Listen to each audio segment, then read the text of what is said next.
जबले पान ते खवाए हस और निंदिया आवे नरतिहा बहावे जबले हास के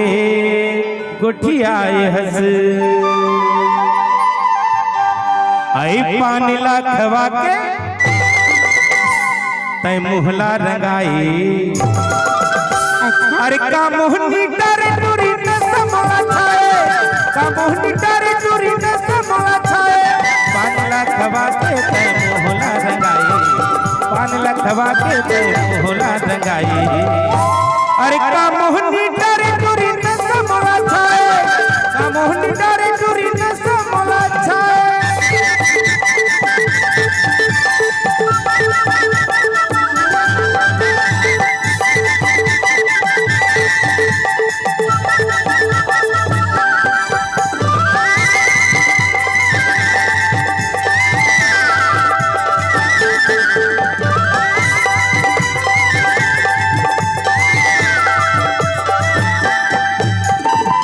कथा सुना सौ पिया सुपारी 64 रिम झिम के नशा लागे भारी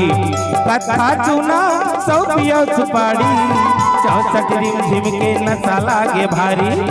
64 रिम झिम के नशा लागे भारी आई तीर माँ बुला के तय मुहला मुस्काई अरे का मोहनी डरे टूरी न समला छाए का मोहनी डरे टूरी न समला छाए पान ला खवा के तय मुहला रंगाई पान ला खवा के तय मुहला रंगाई अरे का मोहनी डरे टूरी न समला छाए का मोहनी डरे टूरी न समला छाए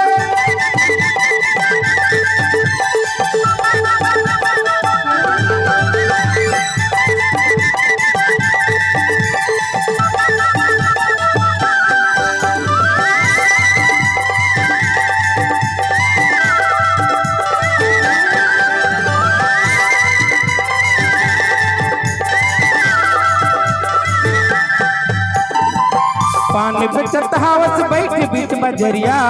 तीर चलाए टूरी मार के नजरिया पान बेचत हावस बैठ बीच बजरिया तीर चलाए टूरी मार के नजरिया तीर चलाए टूरी मार के नजरिया आई मुहला पिचका के तय होठला हिलाई आए करेल कथा का कथा बताऊं ए तेई